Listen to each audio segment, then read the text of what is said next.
Hey, Chris. Hey, Drew. Have you ever thought about starting your own podcast? Why, yes, I have. When we were trying to get this podcast off the ground, we had a lot of questions. Like, how do I record an episode? How do I get my show into all the apps people like to listen to? How do we make money podcasting? The answer to every one of these questions is really simple. Anchor. Anchor is a one-stop shop for recording, hosting, and distributing your podcast. And best of all, it's 100% free and ridiculously easy to use. And now, Anchor can match you with great sponsors who want to advertise on your podcast. That means you can get paid to podcast right away. In fact, that's what I'm doing right now just by reading this ad. Right now? Right now. Right now. Right now. Right now? That means if you want to get a podcast going and make money doing it, go to anchor.fm/start. Join me and Chris and the diverse community of podcasters already using Anchor. That's anchor.fm/start. We can't wait to hear your podcast.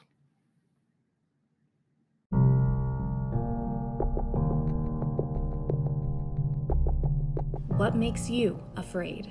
Some of All Fear lives at the crossroads between our greatest phobias and the horror movies we love to experience. Part pop culture and part psychology. It's time to find out why we're all so scared of the dark.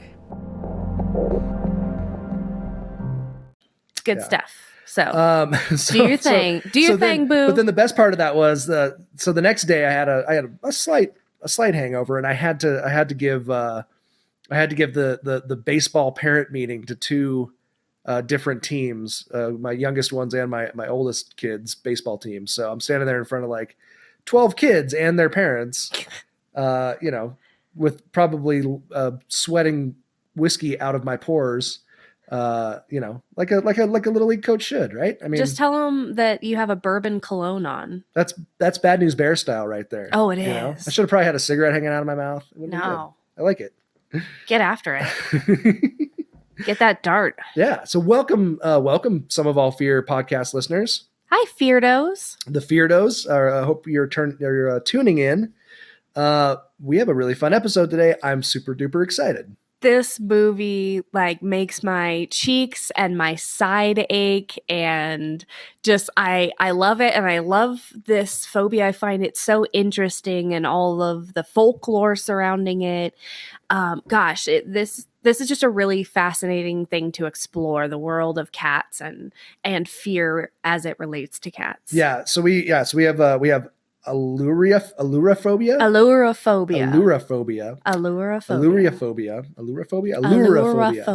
which is the fear of cats, which we're going to be diving into today.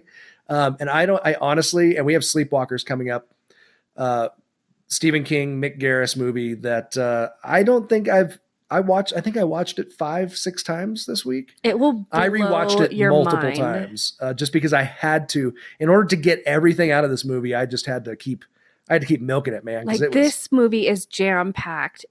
I had no idea. It was ridiculous. Just how mind blown I would be. Fucking bonkers. It is a bonkers movie. Bonkers, we're just going to give you a little heads up. We don't normally bullshit, man. We don't normally give a little recap, but this one is worth sticking around for. It's just really exciting. It is bonkers. This is a crazy ass movie. I don't know what they were thinking when they made this thing. It was out of control. I love this week, research, movie, everything all around. It was so much really fun. Interesting. Yeah, great week. Yeah. So welcome to Some of All Fear podcast. This is episode 9. 9? Are we almost 9. at double digits? Yeah, we will have our 10th episode next time around. So episode 9, really and special. it is on the fear of cats. So we got a whole episode about pussy. Ooh. I was waiting for that one. Oh, get in there. Get after it. Yeah. Tell us all about it, honey. My name's Drew, and we haven't done this in a while, but just for any new listeners, I have a background in history and religion, and I really like to watch heads explode. So I really enjoy movies and horror movies. So I'm the resident horror movie expert, and this is my beautiful wife, and she is definitely the brains behind the operation, and her name is Chris. And she has we had a little discussion this week because I didn't know exactly what your degree was in, but Mikey from the Horror Virgin was asking what your degree was specifically. Right. That was a really interesting discussion. Yeah, we had a little thread going on about, I think I offered Todd free therapy again. Well, it's difficult to know what to ask because each state often has its own acronyms for what I do. But I'm a counselor. Brain Ninja. Yeah, also Brain Ninja. Brain Ninja. Yeah. That's what we decided. Unofficial. Yeah. But you're a licensed professional counselor. Yes. Correct? So she licensed has professional clinical counselor. She has all the fancy degrees. Licensed clinical professional counselor. See, I got it wrong because I'm applying it to states right now, and they're both different things. And so my brain is warped. So she's the smart one, and she talks about the phobias and digs into the brain stuff and the psychology behind all this crazy stuff, and then we talk about horror movies that bring these phobias into play. I just like really weird stuff too, and going into the minds of what people who are experiencing this fear, anxiety, what's going on with them, but not just them, us, as we experience fear and that fear, anxiety too. So it's more of a spectrum perspective rather than a severity perspective on these phobias. The cool thing is we've been growing, and we've been seeing a lot of really fun new people following and people mentioning on Twitter and all that kind of stuff. So if you are out there, go to our Twitter page and like it. It's at Some of All Fear Pod. Go to our Instagram page at Some of All Fear Pod, and go to our Facebook page, which is Some of All Fear Podcast. And please share the podcast. If you listen to it on Apple or iTunes, share it around. We would really appreciate it. It would be awesome. We would love to see you share it with your friends. If you know somebody that might be interested in the podcast, that would be really cool. And also, please review and rate us on your podcast platforms. It does really help. And so we would be super stoked if you would do that. And thanks for listening. That's awesome. Do we have any other shout outs this week? Nothing real specific. Oh, Metal Chris gave me an awesome score from the Burbs from Waxwork Records. It's beautiful. It's on our mantle. Awesome. I posted it up on Twitter today. It's reached mantle status. It's really cool. Yeah, it's up on the mantle right now because I haven't had a chance to put it on the record player yet because it's covered in Funko Pops and books at the moment. But yeah, thank you. Thanks, Chris. That was awesome. That was super, super cool of you. And it is rad. It's got the inside cover when you open it up. I just knocked my microphone. When you open the inside cover up, it's got Tom Hanks roasting on an open barbecue. It's really interesting. Surrounded Did by you all post the black case. I did. Yeah, I posted a bunch of it. I need to look at it. And the record, because those Waxwork records are super badass. So what a cool gift. That was really cool of him. Thanks, Metal Chris. Yeah, he's our boy. Also, too, big thanks to Creature, who said that she was listening to Creature Feature, one of my longtime teammates in roller derby. Well, with a name like Creature Feature, she better be listening. Oh my gosh. They're selling a Creature sweatshirt at one of the skate shops down in Carson, and I've thought about getting it for her so much. Well, now you gave it away. Now it won't be a surprise. Now you got to get it for her because you mentioned it on air. Oh man, it's a done deal. Oh, our friends Michelle and Dave just bought a house. Oh my god, we just got off the phone with them, and or you just got done texting with her a few minutes ago. They just congratulations. Their offer was accepted on a really kick-ass house with a pool in the backyard that we're going to go hang out at parties. This summer. We're going to go have some pool parties. Oh my gosh, it is. Congratulations, Michelle and Dave. It is a glorious house too, like just immaculate. So congratulations, y'all. That's amazing. Another quick update. Angelica, our friend with the fear of statues, she wrote us back a little bit more information. She just to get an update, that was our like one of the first people that ever reached out to us via email and on Instagram that we didn't know. We didn't, and kind of shared her story with us, her phobia and her story. And her permission to share just autonophobia. Automatonophobia. So, yeah. Right? Automatonophobia. There we go. Right. And the fear of statues. One of the interesting features that we've been just chatting about is that it doesn't transfer to mannequins. It's for her. For her. To statues. The phobia does. Yeah. But her in particular, it's just statues. Right. So there's this kind of little carve out. And for her, it feels like they're more human-like, more life-sized. And so they don't feel as imposing. which I find really interesting. It is interesting. And so she has a trip coming up. She's actually going to New York City, and they're going to go to the Statue of Liberty. I think we mentioned that. We mentioned she was going to go to the Statue of Liberty. It's coming up, I believe, this week. So if you're on the Facebook or the Instagram, you know, give some love to Angelica. Sounded like an old person. If you're on the Facebook or the Instagram, give some love and some praise and some encouragement for Angelica, who's really going into a place that's very scary for her, but she's got a lot of coping skills and a lot of great support systems around her, and she'll do great. So post some shout outs. And friends that laugh at her, which, you know, that's... I know. She says her boyfriend and her friends don't understand, but we understand. And the Feardos understand, Angelica. And we also know all about making fun of phobias too. So, you know, we know both sides. We get it. You know, sometimes you got to laugh at it, you know, even if it is a source of terror. Well, and that's kind of how we take our power back a little bit from the things that scare us the most, you know, is being able to laugh at them and make them relatable.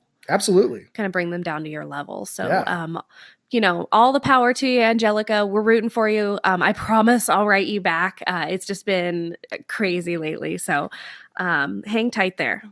Yeah. A lot of us, I think, I mean, I don't know. I'd be curled up in a ball in a pit of despair if it wasn't for laughter and comedy, right? And your jaded ways. Yes.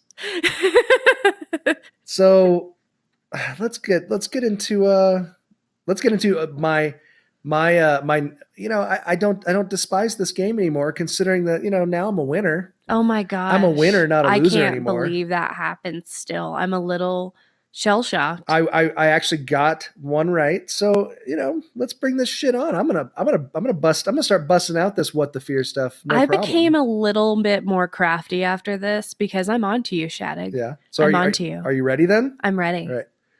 Now it's time for everyone's favorite phobia-based trivia game.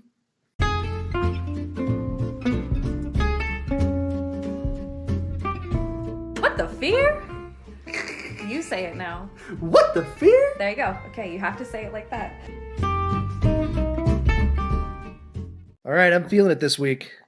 Are you feeling it? I'm feeling it. I got it last week. I got one right. You found your sweet spot. How proud of you? How proud of me were you? I was really proud, and then also a little intimidated, and then like also really turned on. Oh yeah, kind of a little. Oh yeah, absolutely. Yeah, tell me more, Tits McGee. Shut up. Shut up and get ready to dance, puppet. Go back to your home on Whore Island. Bring it on. You bring it on, you whore. Okay, are you ready? I am absolutely ready. I am excited. I'm pumped up. I am not I can see in any way excited. fearful of what the fear. Do you have a fear boner? No fear boner. No fear boner? No. Not yet? No. Whiskey dick. No fear boner. Oh, damn it. Mama ain't getting on tonight. Hear that glass kinkling? Kinkling? Clinking? Kinkling? Is it Kinkling? Kinkling? Clinking. If it was Kinkling, you would have a boner. Okay, anyways. Word. Kinkling. Your first word is, or fear is, amacophobia. Amacophobia. It's fear of Mac Daddies. AMAKO phobia. Say it again? AMAKO phobia. Amacophobia. Amacophobia. Amacophobia. If you're playing along at home. It's like Mako shark. Amacophobia? I don't know. Make your guess now. You could also amacophobia. Listen to Drew here. Amacophobia. Yeah, I'm giving you guys time to guess because I know it already, of course. Yeah. I mean, I've got it down. I see it in your eyes. I'm just going to nail Those of you one. at home, come on now. Really? Bring it. Amacophobia. Let's see. How about the man, I'm not getting much from that root there. No. Oh, do you want your hint? You forgot you get a hint. That's right. We have hints now. Damn it. I almost forgot. I thought you were going to submit your answer, but nope. I need my hint. Okay. Your hint is folks with this phobia are not likely to enjoy living in the Midwest. Ooh. There you go. All right. Boom shakalaka. The fear of... Come on, players. Ooh. Oh. Does this relate anyway into our episode today? I can't give you any more hints. That's another hint. No. Come on. Nothing. Come on. Nothing. Zero. Zip. Zilch. So I got two things in my head right now, but... Nope. Am I on the right track? Am I moving the right direction? I'm not telling you. I mean, you're going to stab me in the back with anything? I can neither confirm nor deny that statement. All right. I'm going to go with the fear of corn. Tornadoes. I meant tornadoes. Oh my God. I liked your guess of corn better because of that quote that we will insert in here in a little bit. No, that quote, that's not from the corn part. Oh, it's not? No, that was from the pencil part. Oh, there's no, the corn part should have been corn on the cob. Corn on the cob. But they did not do that. Oh, that would have been a really great chance corn for them to on insert another just bonkers ass absurd line, but they did not. But no, that should be good on a t-shirt though. You're wrong on like all accounts. Wait, hold on. The fear of... I can hear the people at home and they are getting more correct than you. All right. This is the fear of carriages. Midwest? What the hell does Midwest have to do with carriages? There is a lot of Amish. No, that's back east. You're totally wrong. That's like Pennsylvania and like back that way. There's no Amish in the Midwest. I mean, there are some, but there's not that many. There's some. That's like Pennsylvania, and we have just as much Amish out here that they do out in the Midwest. Totally wrong. It wasn't wrong. Not a good hint. Bad hint. Do you want to hear a good joke though? Now that I just bashed your hint. Yeah. Do you want to hear a good joke though? If you had said Pennsylvania, like for the Pennsylvania Dutch or something like that, there are quite a few in like. I'm not the history Indiana major too. I know someone who lived in Indiana and in Wisconsin. She lived near some Amish, and she told me a lot of stories. Yeah, they're mixed around out there. I guess that would be okay, but it seems awfully limiting for a hint. Okay. Well, because there are other places besides the Midwest. Well, thank you for that allowance. Yeah, I'm annoyed. I'm a little annoyed with your hint right now. I got to be honest. Although, did you want to hear that joke? I guess. Okay. Did you hear about the Amish flu? No, I didn't hear about the Amish flu. Yeah. First you get a little horse, and then you get a little buggy. Hey-o! I loved that joke. You would. All right, let's go to the next one here. Okay. The next one is Kakoraphobia. Kakoraphobia. KAKORRAHPHIO phobia. Good Lord, that's a lot of words. You need to make flashcards. Kakoraphobia. You can type it down. I mean, you have them. Can I type it down in Google? No, you cheating bastard. Kakoraphobia. Let's see. Okay, do you want your hint? KAK. Yeah. Okay. I would like a hint. So your hint is... I'm still trying to answer them before because you have me so conditioned. I know. I love watching it. Your hint is you miss 100% of the shots you don't take. Ooh, the fear of taking risks. No, that's incorrect. Oh. Fear of basketball? That's not even a basketball quote.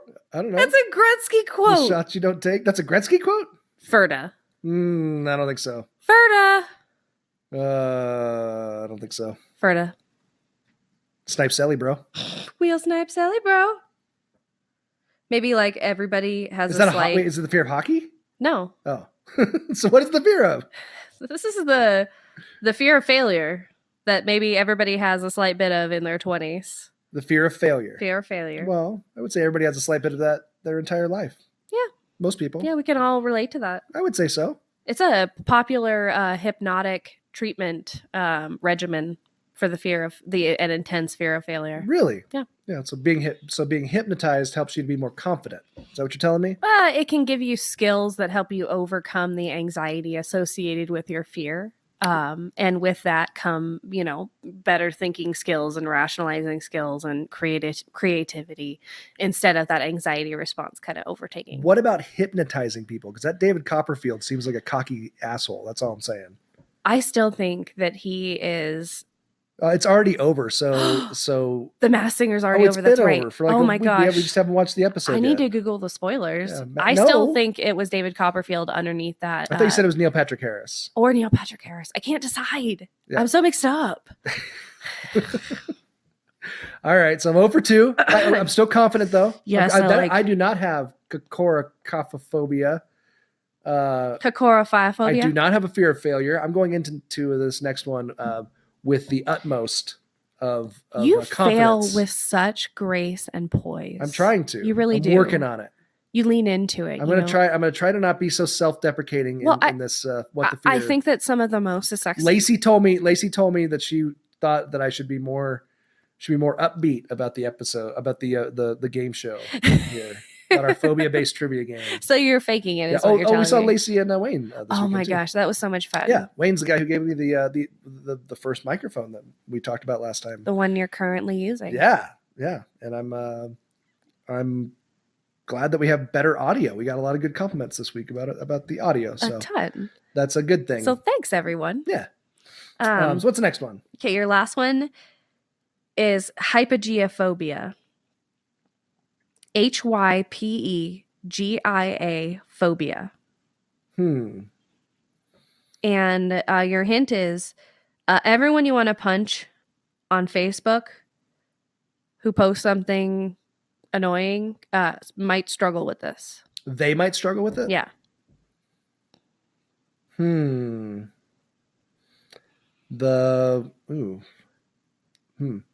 fear. So people who in other words, annoy you on Facebook. In other words, trolls. Was it it's not the fear of trolls? No, but like trolls, internet trolls. I guess we could go beyond Facebook. Internet trolls. So more than just annoying, like right. straight up trolls. Trolls.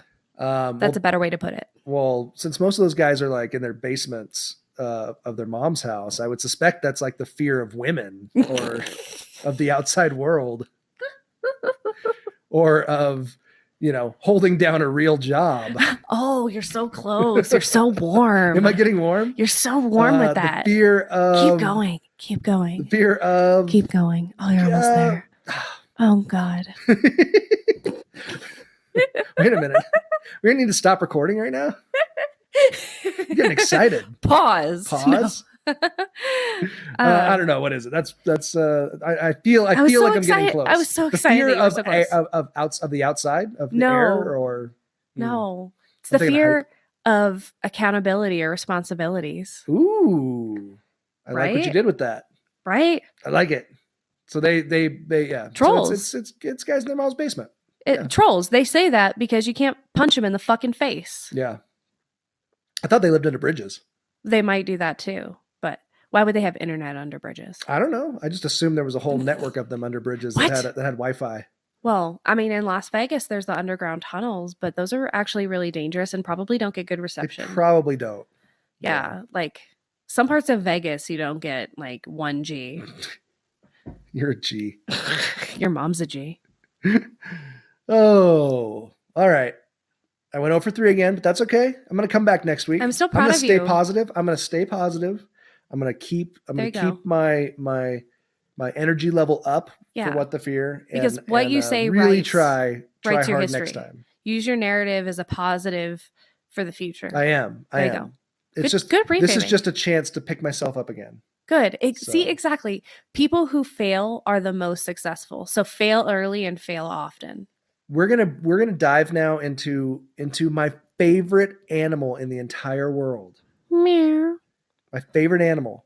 Meow. I love them so much. You love them so much that I want to strangle them all or throw them off a bridge. That you always threaten people to cook them and eat them. They're delicious. Gato tacos. Oh my gosh. Tasty. How many people have you made so angry about this? Hate cats. All right. I know there's a lot of animal lovers out there, and I'm not an animal hater. All right. I've got a dog and I appreciate animals, but I don't like cats.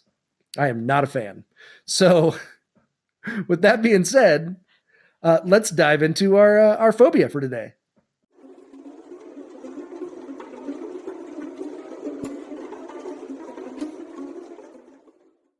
So Ailurophobia, right?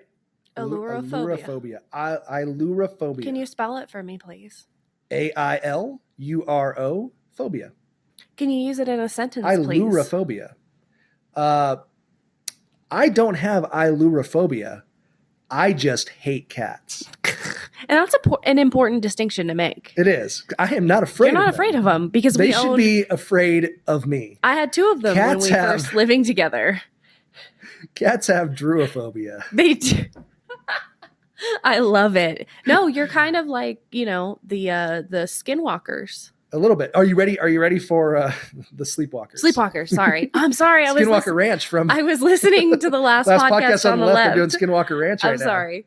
Them Which too. is some crazy ass shit too. Yeah, listen to that if you haven't. Holy. Do you want to know Do you want to know the really interesting etymology for this word? I do. It's fascinating. Yeah. Yeah. It Ready? comes from the Greek word aluros, which means cat. What? Blown, boom. Tell me a little bit about this phobia. There's such a crazy history of cats in general. Do we want to start with talking about the phobia, or do we want to start about talking about some of the because cat history is fascinating. So I think you don't do the phobia justice unless you set it up with the history that comes behind it and the mythology and the folklore and the role that cats play in human society, all the way dating back to Egyptian times. Yeah. So you have to talk about that history in order to understand the basis of the fear. So let's talk about that history. Because cats have been annoying the hell out of humans since 12,000 BC. Humans correct? like you. Right? Yes. I mean, since 12,000, that's what they think. Yeah. Which is way back. In fact, I heard they're even redating the Sphinx. They thought it was built, I can't remember what the date was, but they're pushing it back because of, and some of it has to do with the dating of the cats that they found. Right. And some things about the erosion on the outside and all that stuff. But that's pushing the dates for when they think domesticated cats came into being earlier. But the first time they ever found what they think was a domesticated cat was a jawbone that they found on the island of Cyprus. And that dates to like 8,000 years ago. Oh my gosh. But then they found stuff that was, then they found evidence that goes back even earlier than that. Yeah. So domesticated cats have been around and that's domesticated. They've been around for a long time. Right. They've been a part of human life a long time, just like domesticated dogs too, but they have a richer history in terms of being assigned a lot of mythological and powerful attributes. When you think of a cat, a lot of things come to mind, cute, cuddly, fluffy, like unpredictable, because when you'll be petting them and then the next time they'll just attack you. Because they're assholes? Some sort of magical... because they're assholes. That's right. I mean, that's the reason. Well, I think they're choosy. They're assholes. They have a low tolerance. Little furry assholes. Okay, continue. I'm really going to piss off Janelle in this one. I know. She's got like 5 cats. I know. Janelle knows when to That's not Metal listen Chris's. to you, That's though. Metal Chris's lady, so... they listen frequently. So she's really going to hate this one because she loves them cats. Yeah. But I mean, they're sneaky and cunning and beautiful and graceful and silent as hell. And all the folklore that's attached with them has so much mystery and magic with it. Like, I was looking up some stuff on, in England, there was a belief that you could not own a cat with a child, like a newborn, because the cat would suck the soul out of the newborn baby's body. Wow. Like, that sounds about right. Fucking insane. Yeah, that sounds about right. I think they were right. I think they were definitely onto something.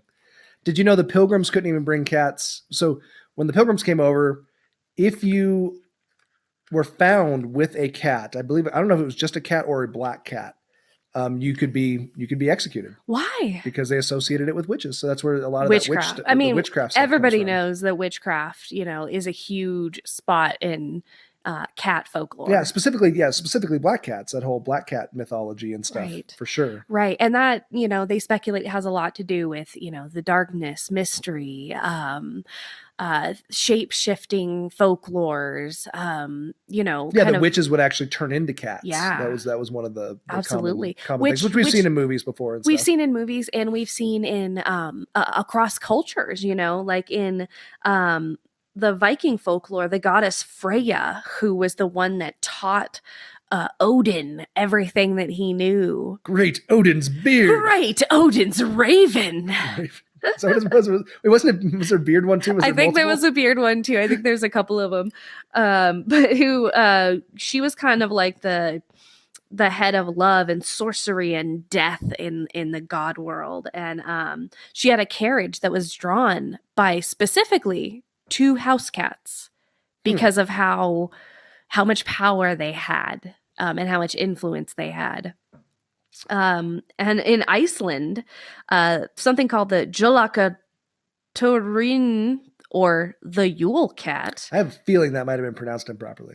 I know someone can correct me, but I'm sorry for butchering it. My Icelandic is not so good. It's not so good. It's not so good. But the Yule cat prowls the countryside at Christmas time, specifically on Christmas Eve, to prey on those who are not wearing fine clothes. Well, it's because they're pretentious little bitches. Exactly. They had a specific Yeah. You're not wearing nice clothes. Or vitriol. Nice clothes. I'm gonna suck your soul out? What are they doing? Right. Is that what they're doing?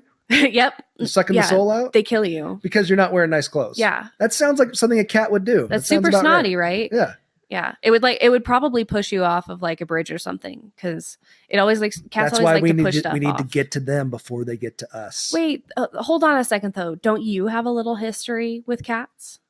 History with what? Well, I'm allergic. Well, is that what you mean? Aside from being other allergic, than the fact that they make my face explode and itchy and my neck get all hived out, but beyond that. No, let's talk about your dad's relationship growing up with cats. Well, I don't know if we want to. I mean, he might get the animal rights activists after him. He's old; he can handle it. Yeah, it is going back to the 40s, but I think they used to round up stray cats and throw them off the Mississippi Bridge. Yeah. And he didn't turn into a serial killer that we know of yet. That's a big amount of property. I bet there are bodies everywhere. But it wasn't just him. It was like the entire neighborhood. It was like all the kids would get together and just go, what's wrong with it'd be really fun to throw a cat off the bridge in St. Paul, Minnesota. This is Depression era fun, people. This is how rough things were. You got to find a way to entertain yourself, This is how tough things were. And so that lineage has probably been passed down in your DNA. Did you say Depression era? Yeah. Oh, come on.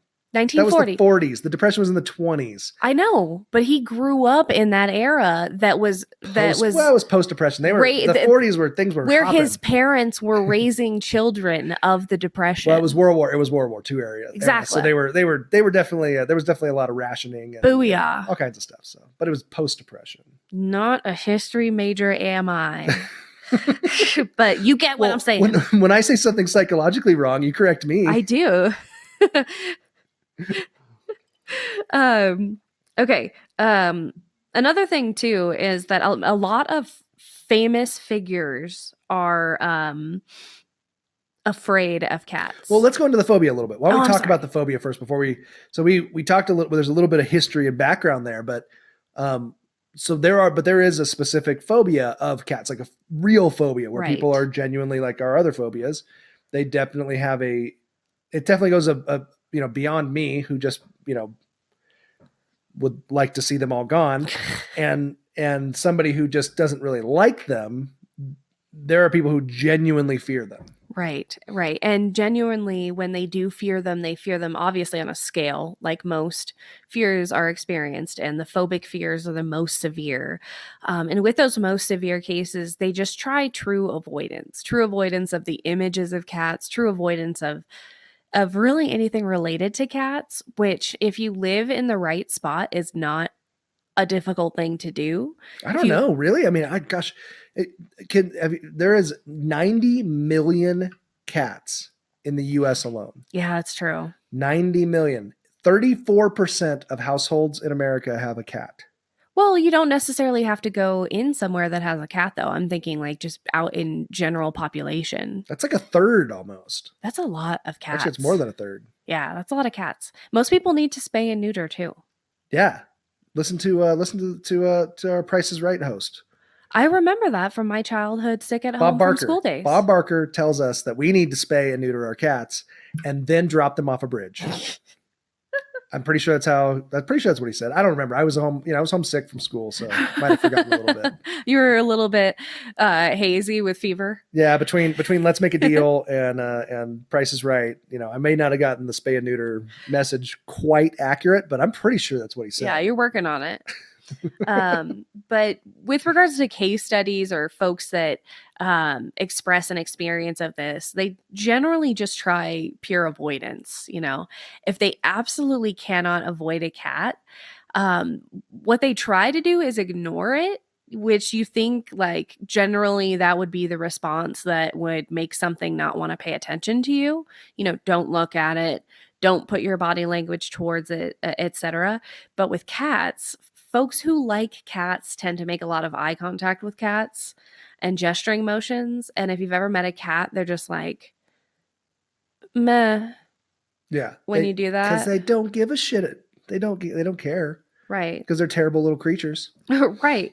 But when you hate it. Am I properly announcing my dislike of you've these iterated animals? It a lot. Yeah. I think I can tell that you might not like Am I getting my cats. point across properly? You love me though. You let me bring my cats into our relationship. For like and then your 6 months. Your face like exploded with allergies, and then she loved me enough to let them go. Well, they're with my brother and being so well taken care of. They are. And I am very allergic, which doesn't help. Really bad. Doesn't help at all. But did you know that the fear of cats is a popular phobia in Iran from one study? That was interesting.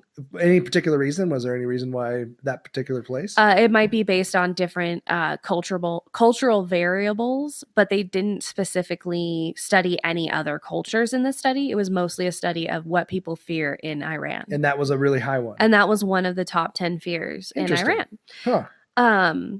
Also, too, folks who fear cats generally fear that they will attack them or hurt them in some way, or they fear that they hold some mystical power, like I've said, and the cat can somehow see something in them that others can't, or can magically have a power over them, which is why when people try to avoid cats, it doesn't make sense that cats end up going towards those people like you. But what happens is when people give off that kind of closed off pheromone vibe, cats see that as non-threatening. Whereas people they're looking at them in the eyes and like motioning and gesturing towards them, if they're not into it, they see it as more of an aggressive thing, more of a confrontation. Interesting.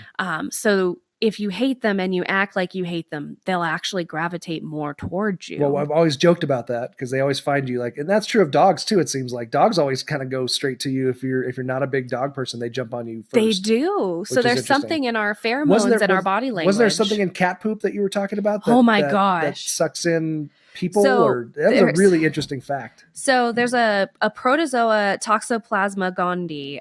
That's wait. Say that again. Protozoa Toxoplasmic gondii. What is that?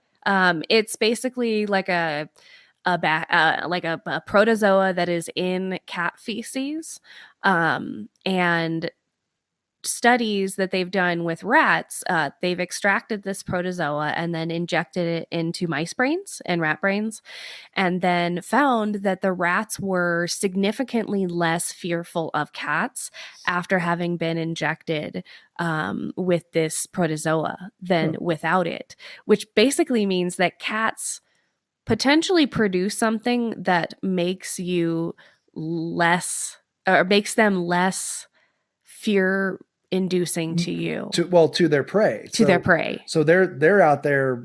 So if there's mice or whatever that are feeding on their poop, their feces, then they're basically They're setting up their next meal. They're becoming little like zombies. They're taking control of their Yeah, minds. they're getting control of these people's minds. And this Did you say humans that humans have some of this in their brain too? Yeah. That have cats? This protozoa has been found in like 30 to 50% of cat owners, and they generally don't experience any like adverse symptoms.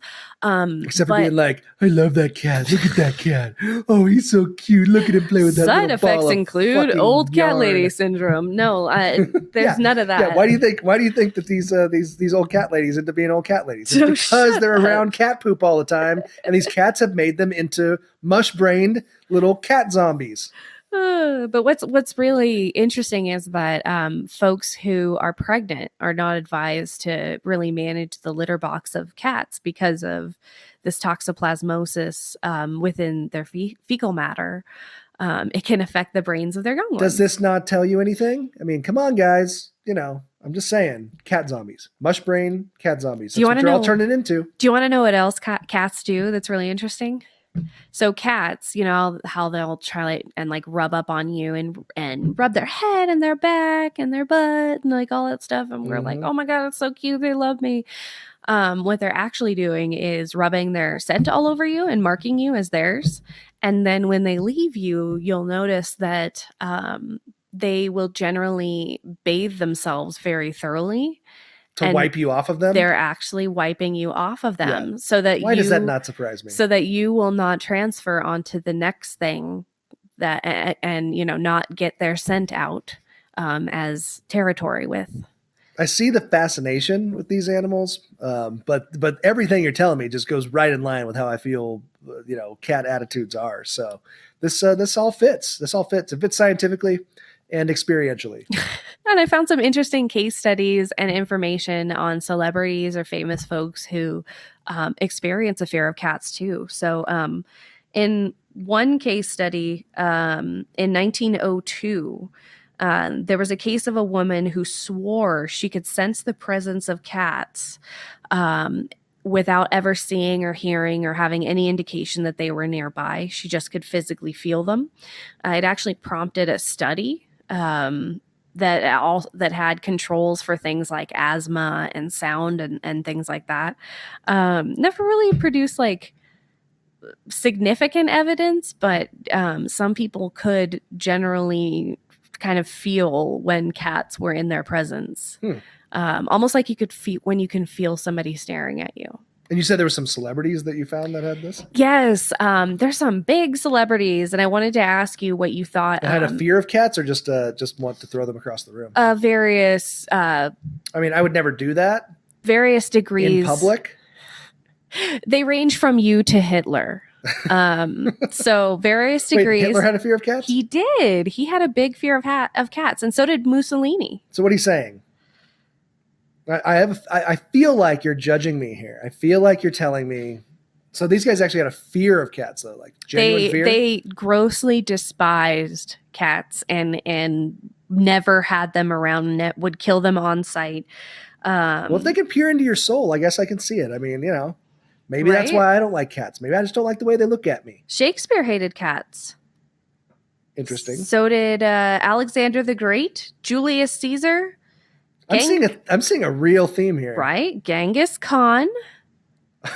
Really? Yeah. And LaToya Jackson.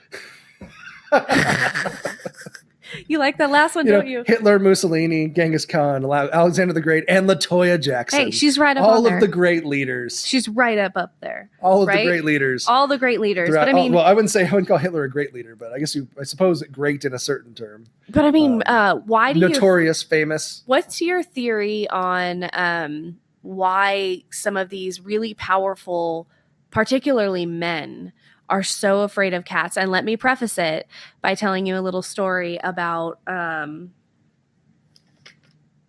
two things. One is about an old Jewish lore from the book of Isaiah talking about. Well, you're talking about the book of Isaiah. Not the book of Isaiah. Not the book of Isaiah in the Old Testament, but right. in Jewish mythology. Right. There was a non-canonical book that was not in the non-canonical book. They speak of a woman named Lilith who was right. Adam's wife. Sure. Lilith liked to be on top. Yeah, Lilith. She was dominant. She was a That's why she got boss. kicked out of the garden before Eve came along. Right? I think that was how it went. And she actually had this almost fearsome evil personality called Elbrosha. And she transformed into a demon cat who eats babies. Did she star in our movie Sleepwalkers? Maybe. I think she may have been a sleepwalker. I don't know. Sounds about right. And then the other one I wanted to let you know about was Bastet, who was half woman and half feline. And she was in, I believe, I want to say Egyptian folklore as well, and was a very big and powerful goddess. So do you think there's a connection between a fear or an extreme hatred of cats and problem with women? With female empowerment. With women. I could see that. Yeah. I mean, I think there's always been a natural connection between cats and femininity. And dogs and masculinity. Right. I mean, that's always been even if you have a female dog, people automatically assume it's a male because it's a dog. Like a car is a female. And if you look at our cartoons, dogs were always boys and cats were often, females. Right.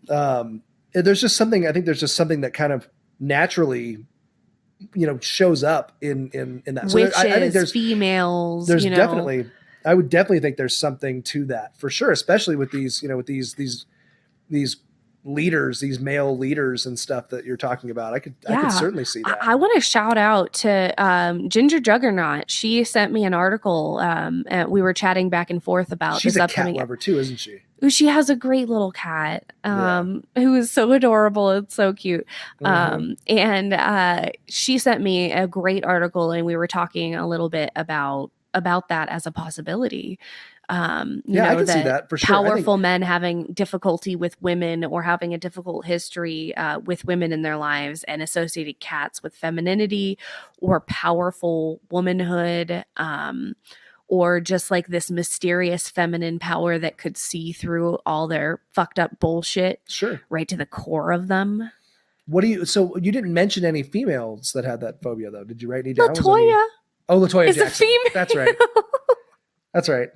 Well, I get her and Michael. I get her and Michael confused because they look so much alike. LaToya has a fear of cats that's associated with an adverse event. She saw a relative get really injured by a house cat, fucked up by a cat at a very young age, and that's a very common thing to get a fear of cats. And that's true of dogs, or like we were talking about electorophobia with chickens and stuff. Most if you have an experience with an animal, like I did have a fear of dogs growing up. Where I did not like them around me that much. Like if they ran up and jumped on me or anything like that, it freaked me out. I got a little panicky because I got attacked by a Doberman. My grandpa had a Doberman, and it jumped on me when I was little and like bit my ear, and so it was I had probably this, like, natural being thing. a puppy or something. Now, but what's that? It was probably just being a puppy Playful. or something. Yeah, I'm sure. Oh yeah, I'm sure. But as a kid, that can be really terrifying, and it leaves a scar. There's another example in a case study of a woman who at 4 years old witnessed her father drowning a kitten. And hated cats ever since then. But I feel like that's more of a defensive reaction associated with pain. Like they cause a painful memory to come up that was really unpleasant watching something like that. Sense. It's almost like a traumatic response. Absolutely.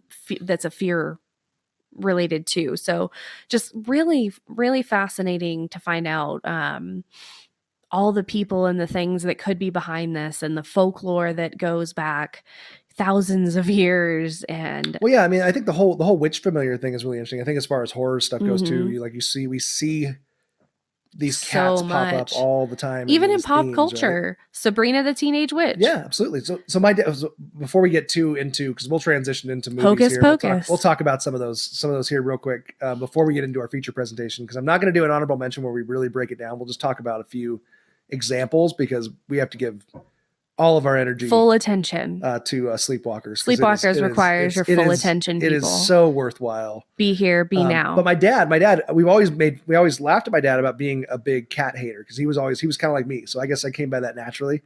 He always was like, fucking cats. Blah, blah, blah. You learned by example. But I watched him when he didn't think anybody was looking. I watched him feed a stray cat one time. What? Yep, it happened. Yep. Scandal. Yeah. Yeah, we laughed. And Shattuck laughed and family, laughed do you hear that? Scandal. We always talked about how much he hated cats, And then he had like an Egg McMuffin or something that he had like a little piece of it. He was tearing off bread and tossing it to the little stray cat. So, even the most cold-hearted among us, hypocrite, animal. I'm not an animal hater. I'm just a cat hater. But we can be softened every now and then. I did have a cat that I loved.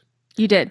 Mr. Kitty. Mr. Kitty. Mr. Kitty. Mr. Kitty was my buddy Billy's cat. And that cat was like a dog. That cat was a badass. And it was an outdoor cat. It would come back like missing a chunk of flesh. Yeah, it would like go on adventures. Like it was like Milo and Otis style, right? Yeah. I mean, it would go on adventures and, it would probably go, I was just imagining that it was killed a facing lot coyotes. of things and would like bring it back for Billy. Yeah. And it'd be gone for like weeks. And then all of a sudden it would just show back up again. You'd be like, well, Mr. Kitty's back. No. We thought he was dead. He was a hard ass. That cat was badass. He was kind of like Clovis. Kept to himself, just did his own thing. He didn't give a shit. No. Mr. Kitty gave no shits. Mr. Kitty gave no shits. And I liked Mr. Kitty. That's the kind of cat that if I had a cat, that would be the kind of cat I want. I think a cat Mr. Kitty's protozoa got to you. Maybe. Could have. Yeah, could be. He turned me into a mushy Mr. Kitty lover. Just you're Mr. Kitty. Infected. Maybe. Just by Mr. Kitty. And Mr. Kitty's dead now, I'm sure. Mr. Kitty at some point just didn't come back. But was still a badass cat. But like you were saying before, like cats and these kind of like horror movie type things, as symbols, as familiars to witches, as all that kind of stuff, really common. So let's go ahead and dig into our. Did you have anything else that you wanted to add about cats to kind of fit into this phobia stuff before we dig into the movies? Just one thing, just a little quote from journalist Robert Heinlein.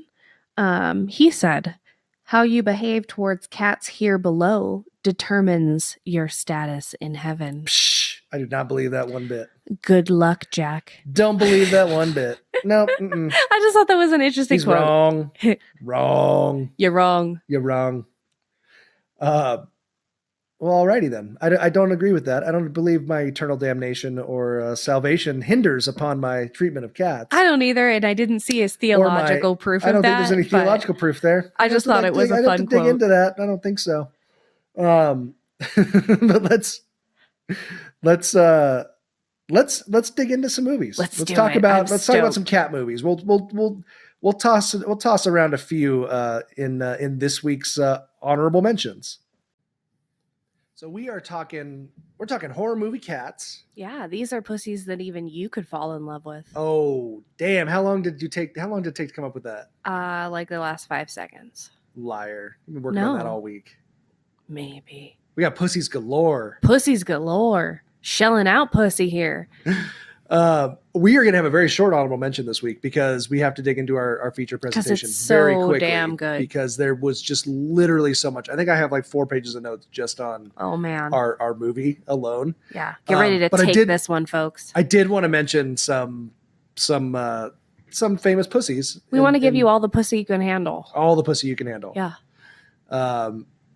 We had your favorite movie has a feature that you mentioned earlier. Hocus Pocus. Binks. Yeah. Hocus Pocus has a famous cat. Binks. He helps save the day. That's right. And then he gets to go then he gets to become a real boy. He's a real boy. He becomes a real boy. I mean, this poor kid's been stuck in a cat body for like a couple hundred years. Dude's been eating mice and creating mice zombies for years. Poor kid stuck in a stupid cat's body. Yeah. What's our next one? Alien had a cat on the ship. Yeah. That was a pretty popular Didn't it horror cat. transmit Not really the the center of the monster? movie. Huh? Didn't it transmit the monster? The alien? I don't remember. I honestly cannot remember. I'm pretty sure. I didn't go through the notes. I'm pretty sure everybody thought that they were like home free. And then there was this cat that the monster kind of went into. No. And that was how it set up Alien 2. I don't think so. Was that Predator? No, I don't think so. I don't remember. I could be wrong. Dang it. It's been a while. I haven't seen Alien in a bit. I think I might have watched it last year.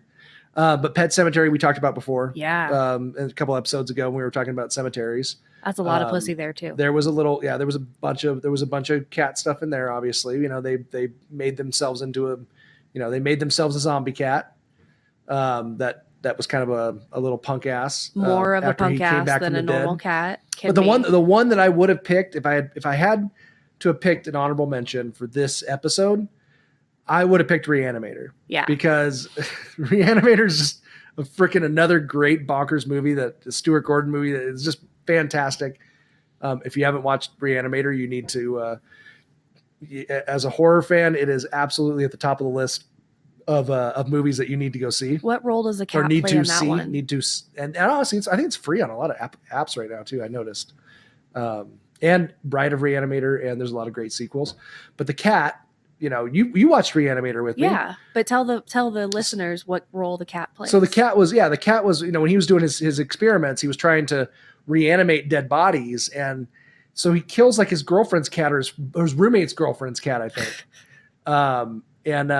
And smooth move. Yeah, and then the cat comes back to life, but it is not the same. It is not the same. We've seen Pet Sematary. Up. It's better than Pet Sematary though. The cat in Reanimator is like, and then they like reanimate it when it's like all bashed in and like all like gnarly. Up. Oh yeah, dude, it's awesome.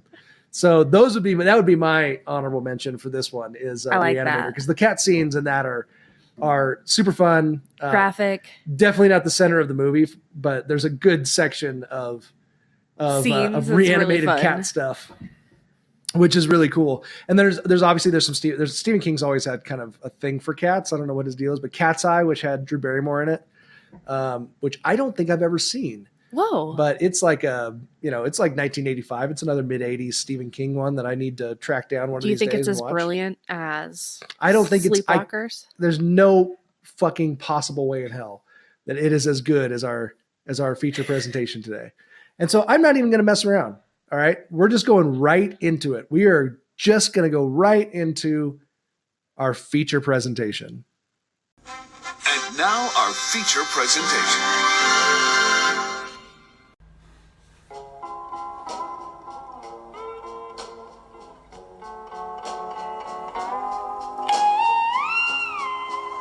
Charles Brady is new in town. You can actually talk to him? Yeah, he's nice. Real nice. The girls all like him. The teachers all respect him. Your teachers in Ohio must have been sorry to lose such a creative young man.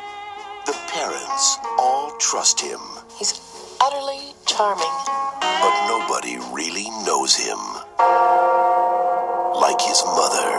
You cannot be in love with this girl, Charles. You don't know me, Tanya. But I want to. Behind their smile is a secret. Hi. Come in, Tanya. I have something for you. I don't know who you are, but I know you're not who you say you are. Behind the secret is a hunger. Does it have to be her? And behind it all is the imagination of Stephen King. Somebody help me, please. He killed one of my men. He was scared of a cat.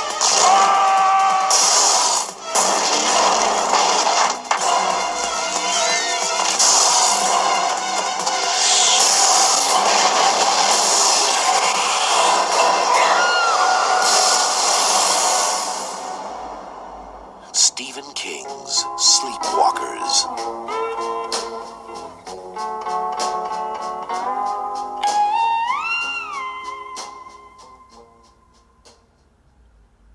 Oh Lordy, I got the vapors for this one, baby. This one makes me giggle. I love this movie. Our feature presentation for today is Sleepwalkers, 1992.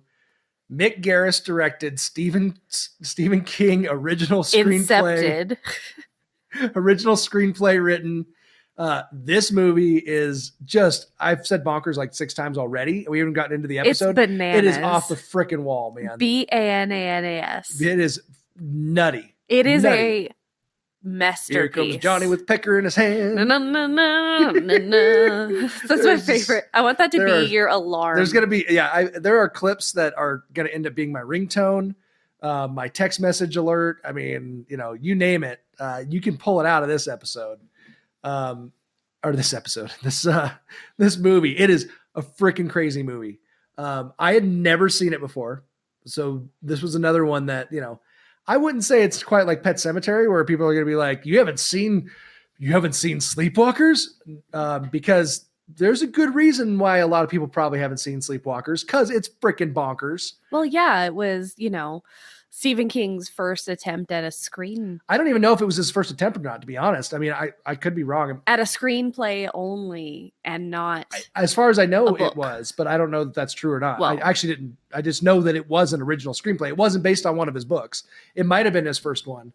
If it was, then it would not surprise me if it was. It is. Because the dialogue is not great. Brilliant. It's not great, but also incredible. So good.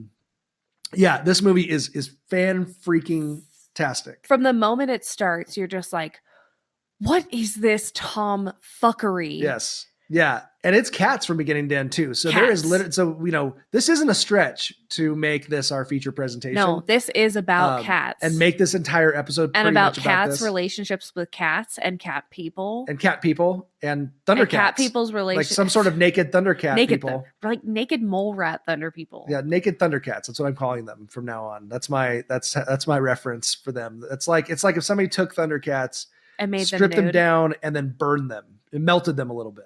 Just slightly melted. Just slightly melted. Maybe put them in the oven. Slightly at like melted 400. Thundercats. Yeah, that's kind of what they are. So this thing, guys, it's a hoot. Is nutty. It's completely nutty, and we're gonna dive right into breaking this thing down, because I think I've got notes on like every scene in the entire movie. So let's do this. We may be here a long time. I don't know how this is going to go down yet, but.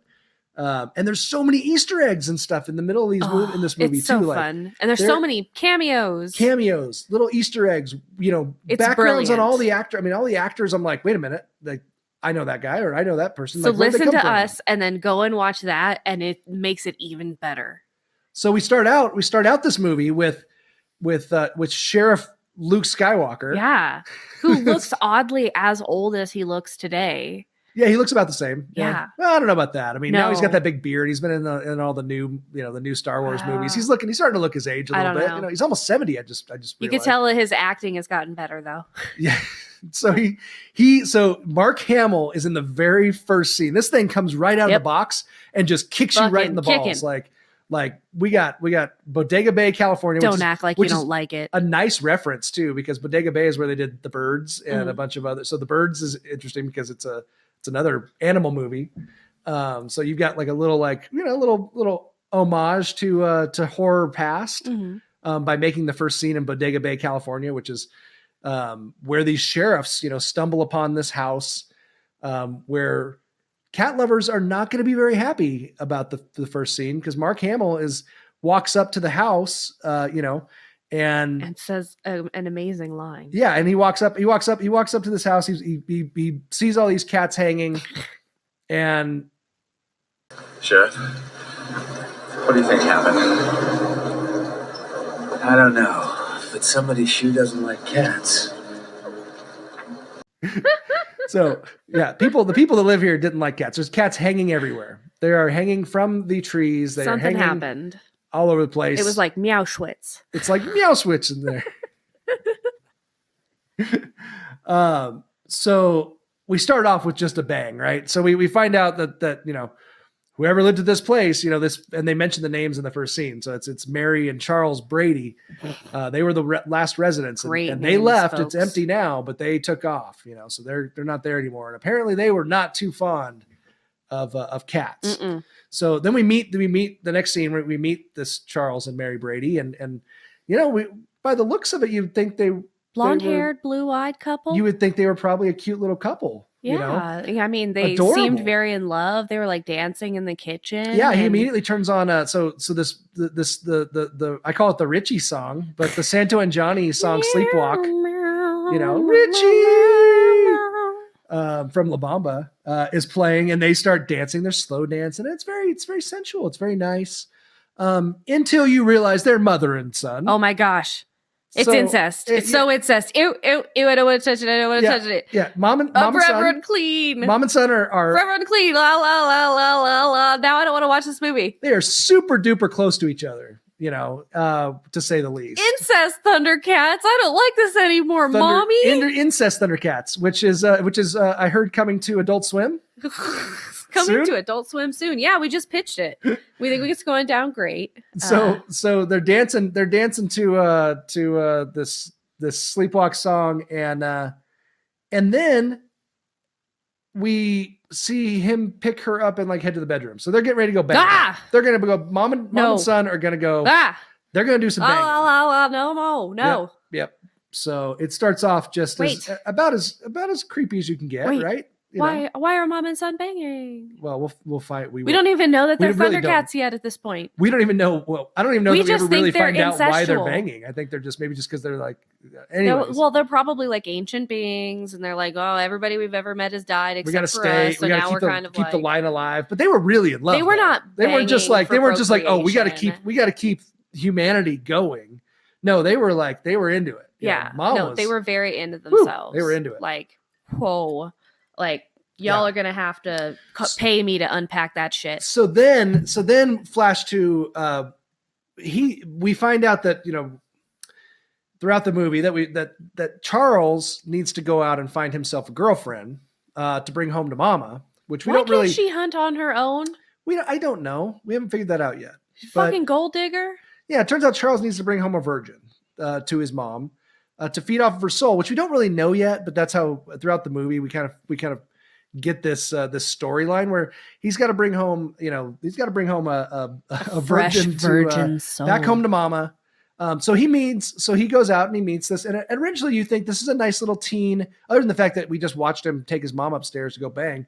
But we kind of get the 80s movie vibe of like boy meets girl. And we're not exactly in the setting that you would think for a Stephen King film. Well, we're not in Maine. No. Yeah, we're in Indiana. Yeah. Like it's super mountainous. It looks kind of like California still. It is California. But I love those that are like, it's Indiana. And it's like, oh, look at all these Indiana mountains. I'm really familiar with all of those Indiana ranges.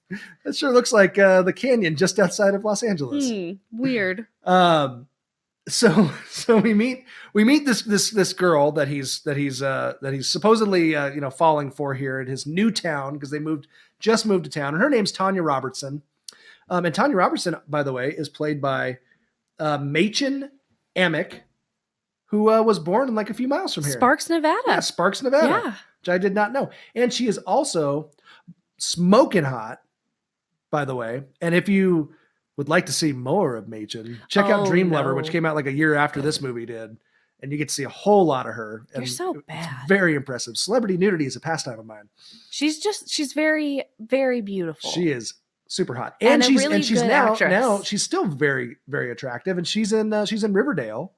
Oh gosh, how is she gonna do with his passing? Yeah, so Luke, we just found out today, Luke Perry passed away. Very at sad. 52. Very sad. I just got into that show this year. But man, talk about like nostalgia. Heart. Yeah. Luke Perry and 90210. When I was in high school and stuff, I watched that show every time it came out. Yeah, your age group must be really suffering. Oh, thank you for calling me old. But no, that's really sad. Yeah, no, he had a stroke. Too. He had a stroke and passed away. So rest in peace. I just couldn't help. I couldn't help that joke. Very sad deal. But yeah, so she's in Riverdale as well. So she's still acting. She's still out and about doing stuff. And she's great. And then the son, Charles Brady, is Brian Krause, who was in Return to the Blue Lagoon with Mila Jovovich. The original Blue Lagoon had Brooke Shields, I think. But Return to the Blue Lagoon, for some reason, played on like Showtime or something over and over and over again when I was a kid. And it brought me into childhood. It had some great boob scenes. By childhood, do you mean puberty? Yeah. Brought me into puberty. Brought me into adulthood. Affected my childhood. I was like, what? Brought you into childhood. This is weird. We need to talk more. Dude, that movie was super hot. And I guarantee you there are other guys who grew up around the same time who caught some Return to Blue Lagoon. And so that's where I recognized him from. Got that Blue Lagoon fever? I know what this guy looks so familiar. And I looked him up and I was like, oh, that's the dude. This guy looks so familiar. Why am I getting a boner? But Mila Jovovich, she was smoking hot too. So we have him meeting this they girl, awkwardly Tanya. meet in the theater. Yeah, she's dancing. It's a very cool scene. She's working. She's working doing as a her popcorn thing. girl at the theater. little poppy montage, and then she bumps into the popcorn after he says hi, and it's very 80s. Yeah, it's very innocent, very like, very, like I said, very 80s teen movie-ish. High school movie. He's the new guy in town, does that whole routine. And so we're starting to get the sense, and then after he meets her and they kind of flirt, he goes back to mom, and we're starting to get the sense that mom and son don't really like cats, right? We get that kind of sense. We get that at the beginning scene, but then we find out at their house, they've got traps around the outside of their house. They're trying to keep those cats away. Yeah, and there's a ring of cats just constantly around their house. Well, it starts off small. There's waiting. only one cat. And then every scene, throughout the whole movie, it starts to build. They start gathering. They start getting more and more and more and more. And even to the point where and she's trying to get rid of them. Mom's not a fan of these cats. And she's got bear traps. She's got animal control coming to, grab them and take them away. And she tells them she has a severe allergy. And when she kills them, she hangs up their bodies and creates Meowschwitz. Meowschwitz. She doesn't do that at the new house, though. That's at the old one. Not yet. Yeah, she didn't do that at the new house. She didn't get to. So she got put in the fireplace. We have we have mom starting to talk to Charlie about this situation with this new girl, and basically starting to get upset at him that he's not bringing her home yet. And she's like telling him hey, I need this. I need this to survive. Why isn't the mom hunting for herself? We really need to talk about his this codependency really bothers you, issues. Doesn't it? He has a lot of codependency issues. Honestly, she looks like a strong enough half adult, half amorphous cat creature thing. She obviously later displays some telekinetic powers, and is a wicked good gunshot. So she could hunt for her own very easily. That's I want to know. I don't really understand why that it's all his responsibility. Exactly. Except they need. Here's the reason. They need a virgin, but they need a virgin. Come on, people. So he's going to attract a virgin. There's also male virgins. Yeah, but I don't know. They didn't explain that, so I don't know. Maybe it's maybe it has to be a female virgin. Okay, because so female virgin sacrifice kind of deal. If we go back to mom mythology, was totally hot. She could have totally gotten any girl that she wanted to. So it's not even a viable excuse. So then we move on, right? And we flash to high school, right? And we got Charles giving reading a poem. It's very deep. In English class. It's basically about this story. And then we realize that Otho is his teacher. Otho from Beetlejuice is his teacher, which is awesome. So I'm very excited that we get to see this iconic Beetlejuice character as his teacher, and he's such a great character actor too. Shaddix, I think, is his name, which is actually very close to my last name. Glenn Shaddix, I think, is his. I'm pretty sure that's his name. Glenn Shaddix was Otho in Beetlejuice, and so he's the teacher, and the teachers are dragging people out of class by the ears. Yeah, you like that. Slapping them with the rulers. Yeah, you slapped a kid with the ruler on his knuckles. Okay, look, I have a lot of teacher friends who don't get paid enough for what they do because they're fucking heroes, and 2, don't have enough leverage to be able to teach children what they're not learning at home in terms of what is acceptable and what is not. Yeah. Not that slapping with a ruler is the best way to go about it. I don't know. But you know what? Not a bad idea. I think there's more leverage that we could give teachers outside of that would just really help them do you really like the better. idea of twisting their ears and dragging them down the hallway. It does them no permanent damage. No. I mean, I know a lot of high school kids that could use that. But I also too after that sounded old. I got spanked as a child too, so I know that kind of desensitized me to that kind of behavior. So there's got to be other ways, but man, teachers deserve better. So after class, Charlie and Tanya are flirting, and he offers to take Tanya, give her a ride home. And so they go back to Tanya's house and they go up to her bedroom, and her panty-ridden bedroom. She was pulling panties off of every surface. I don't know what that was about. I don't know why she was just throwing panties randomly on all of her dressers. And he would have liked it if he had seen them anyways. If she knew anything about adolescent psychology. So then mom busts in and they talk about mom doing these grave etchings, and he says, "Oh, I do that too." And bullshit, trying to get Tanya alone. Apparently, bullshit. I just want your daughter's soul. Yeah.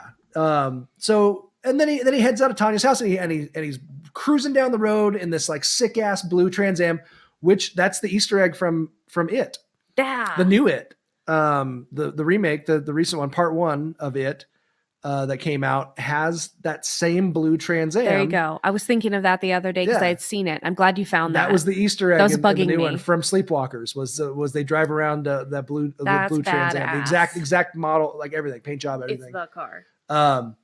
So he takes off down the road, and for some reason, I guess Otho, his teacher, was like stalking him or something, because I don't somehow understand why. Randomly pulls him over on the side of the road, chases him down in his Volkswagen Beetle, like his Volkswagen Beetle is going to chase down a Trans Am. Gets out to have like a man-to-man talk with him, and then it's because Otho apparently has been really looking into this guy's background. Yeah. Like, you get a new kid in your class, as a teacher, are you really spending that much time analyzing where he's from and his records? But he really wanted to question all of his various details. Yeah, this kid can transform into a cat and steal souls, but he can't fucking fake an admission file. Yeah, apparently they can't pick a real city in Ohio either. Yeah, they said he's come from on. He's like, they told the school they were from Paradise Falls, Ohio, and apparently there is no Paradise Falls. You couldn't pick a real fucking town.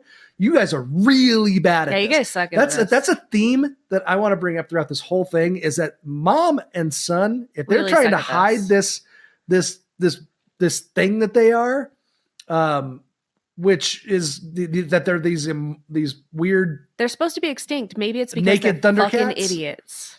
These Thundercat vampire demons. Adapt or die, bitches. They are really bad at figuring out how to survive. Like, they are the stupidest ancient creatures of Adapt all time. or die. So anyways, after this, and after some chit chat, right? Again, blowing his cover pretty badly. He just gets pissed off at Otho and rips off his freaking hand. Yeah, and he rips off his hand. Your generation is so mercenary, Charles. Money this, money that. Well, money is not the only medium of exchange. You're right, Mr. Falls. People really should learn to keep their hands to themselves. Here's yours. So That's definitely sepsis. So then Otho's he's handless. Oh. He's handless and running, running away with this blood squirting out of his hand, Diving in a river, and then takes off, dives in a river. And Chris is immediately was like, "Oh, that's sepsis. That's gonna get infected. Oh, it's gonna get infected every time. Oh, I'm like, it doesn't really matter if So it's gonna much get blood. infected, because Charles comes in and kind of feasts on him. yeah, he Just a little bit. kills him. He's dead. Dang it. So Otho's gone. Womp womp. No more Otho. He's not going to seance his way out of this one. No Beetlejuice. Oh. So I guess because he got all pumped up from mutilating his teacher, he decided that it would be a really smart idea to go like 100. Hell yeah, speeding. Go like 110 miles an hour, right? In his Trans Am. Zombie. Because that's how you sucking. keep a low profile in a town you just moved to when you don't want to be found out, for whatever it is, this thing that you're hiding from. Man, they suck at this. Strange ancient demon vampire cat humans probably should not Lay low. be so crazy. Reckless. Just a thought, because immediately we are introduced to my favorite character, Officer Andy. Oh, my favorite who character. takes off after Charlie goes cruising by him. With who? I'm sorry. Officer Andy and his cat Clovis. Mr. Clovis. Because apparently in this town, cops just have cats in their front seats. Come on, boy, get the bad guy. Get the bad guy. Get the bad guy. Come on, Clovis. Here we go. Get that motherfucker. All right. Good boy, Clovis. I don't know what you're talking about. Clovis is a dope ass cat. So he's always singing to Clovis. He's always talking to Clovis. It's great. I like it. They had to get away to have the cats in like every scene of this movie, I think.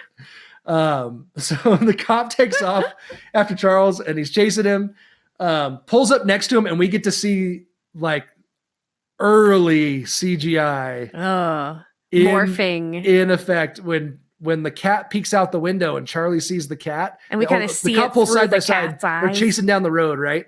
And the cat peeks out the window and Charlie sees it, and all of a sudden he goes through this like morph face morphing. There's like a baby in there, and then There was a like baby in there. There was a baby in there, and there's an infant. I don't know why. And then there's like sort of a cat, and then more of a cat, and then it's kind of Then like there's a a naked, Thundercat. Then there's like a naked. Then there's like mole Beast rat. from Beauty and the Beast. Yeah. I think Then Beast was definitely the Ron there. Perlman version, which he's in this Yeah. movie too later on. Yeah, he goes through like this full on fucking cat morph thing. So seeing the cat kind of made him do this reaction, and then the officer sees it, and Clovis is there. Yeah, so then Charlie's racing down in his Trans Am, and he gets ahead of the cop, and he pulls off on the side of the road, and he stops, and then we learn that apparently, these mighty morphing power Thundercats are able to also make shit disappear. Yeah, they can disappear, I guess. They can make a whole car disappear. They seem to kind of have like Not only candy. did he make a whole car disappear, but he made it change make and model and color. Yeah. They've got a bunch of powers that don't get explained. No, they're just super like well. handy dandy powers that just magically came up at the right moment. So then, our officer Andy pulls up and he's like, well, where the fuck did he go? Like all looking around, Where all like did he go? confused, I like don't what understand happened? it. I don't understand what's going on. And the cat, but the cat can still sense him, right? So the cat's looking out the window and staring down Charlie, and Charlie is not a fan of this cat watching him. I lost him. How in the hell did I do that? Stop looking at me. Stop looking at me. Stop looking at me, you fucking cat! But the cat knows. The cat knows. Can see what you really are. Fucking Charlie. cat. Fucking cat. Then the cop goes back and he goes back after this. And he's like, I don't know what the fuck happened. He goes, and he tries to explain what he saw because he saw this guy mighty morphing, power Thundercat face go crazy and go into all these various different forms. And he's going back to the station and he's like, I don't know. Trying to explain it. It's like, it just was like, I don't know. It's like he didn't have a face. And he sure didn't like my cat. What is it again with the cats and the dudes and the mythology? I don't know, man. I do not know. So then Charlie goes back to mommy. Man. And we learn in this scene that Charlie's in a bit of an abusive situation with mommy because mommy will occasionally turn into a Thundercat, and get all abusive on him. Yeah. Which is not cool, mom. But then immediately after that, they go bang. And it's a full on bang scene where they're up there, man, they're making sweet incestuous Thundercat love with each other, and it shows them in the mirror. Did you notice that? No, I didn't. I looked away like a normal human being. So there's the very end of that scene. It shows them in the mirror, and they're those wrinkly ass, Thundercat looking motherfuckers. Why couldn't they have just literal motherfuckers? I just don't understand why that was a necessary point in the plot line. Like, why couldn't it have been husband and wife? And maybe wife is like pregnant with their child and he can't. Honey, this is Stephen King we're talking about. Have you ever read a Stephen King book? Like, you have to pay me to unpack all of this. Like, there's a parent, lot of baggage child, there. Yeah. Teacher, child. There's bullshit a that goes lot on in of this movie. Like, there's so much. Have you ever read the original It? Good Lord. No. Oh man, there is some stuff. There's some stuff in there. So we've got full on mom, son, cat monster on cat monster sex. And they're kind of like vampires because when you look at them in the mirror, they you can see their real selves. Their true form, which is why why cats can see them, too. Yeah. And the whole, they have to, they don't feed on blood. They feed on souls. They suck energy out or something of the people, but yeah, they need kind of a vampire thing going on. Nothing's really explained again. Yeah. So then we flash to the next day, and then Charles and Tanya are going to go on a date, but we see Tanya's house, and we'd already kind of met her parents. But when they're sitting at the dining room table in that scene, I realize I'm sitting there, I'm going, these are Ferris Bueller's parents. And sure enough, both of them were Ferris Bueller's parents and Ferris Bueller's Day Off. Could were they just like, you know what? Those guys make fantastic, early 90s Absolutely. parents. Ferris Bueller was, I think it was 80s, but I kind of take that time from like 82 to like 92 or 93, kind of in the same boat. But so that was another little Easter egg. I was like, these are the exact same parents as Ferris Bueller's Day Off, which is hilarious. So, and then Tanya goes over to Charles's house. She brings a picnic basket, and they're going to go, and he meets Mama, and Mama's like, you can tell she's like, she wants to just end it all right there, which I'm not sure why they don't. If he's going to take her out to the freaking, he's got her at his house. Like, why take her to a public place to go suck her energy out? Maybe because he doesn't want the other people, doesn't want the parents, doesn't want to have to kill them too. That's more of the story. No, this is at his house. Oh, at his house. She goes over to his house, and he meets Mama. Right. His Mama. And Mama's like looking like she just got a ribeye in front of her. Yeah. And why don't they end it there? Makes no sense to me. I don't know. Maybe it's kind of a cuckold thing. I don't think so. No, I think it's just, I think there was kind of this weird theme that went through that was like, you're not sure that he really wants to do it. Maybe he really is falling in love with this girl or likes her and stuff like that, but it never really gets fleshed out very well. Again. So it's daytime at the cemetery now, which is your favorite scene. As they, I laugh so hard. And he's like, well, we should do some grave etching. So your mom, for your mom and blah, blah.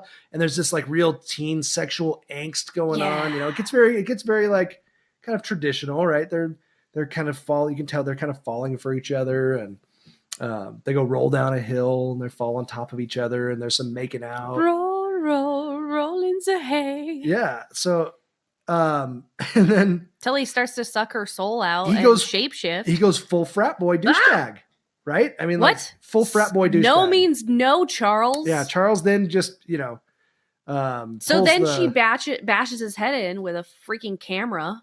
Yeah, and he's trying. Well, that's not. Well, he tries to suck out her life force first, right? He starts to suck it out, and she's not very happy with this. Although that he does explain to her that he needs her. This is just how we live, Tanya.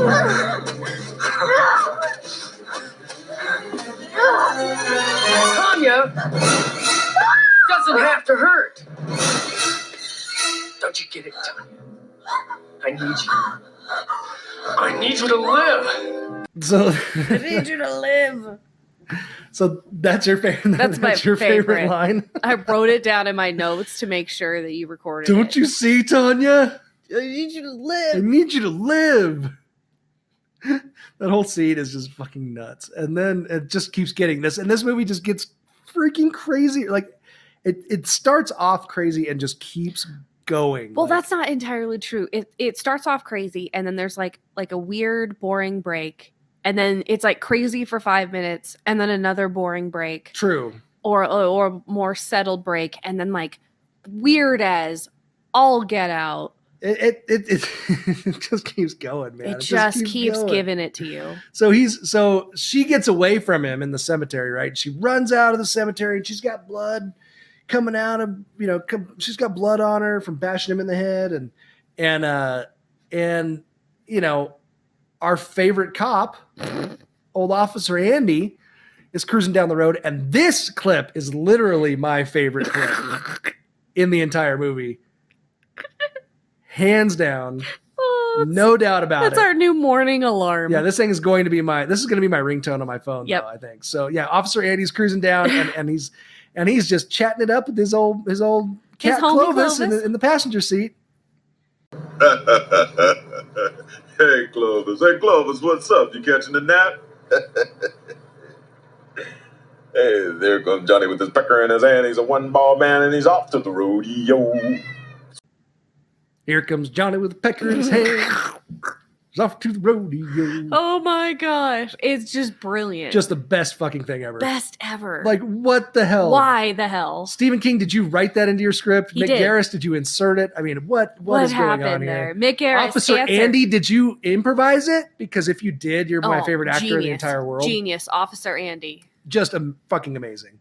And he just happens to stumble upon the graveyard and see the blue car, which is another weird thing because they drove like a Mustang there, I believe, the red car. They did, but it changed when he walked away from it.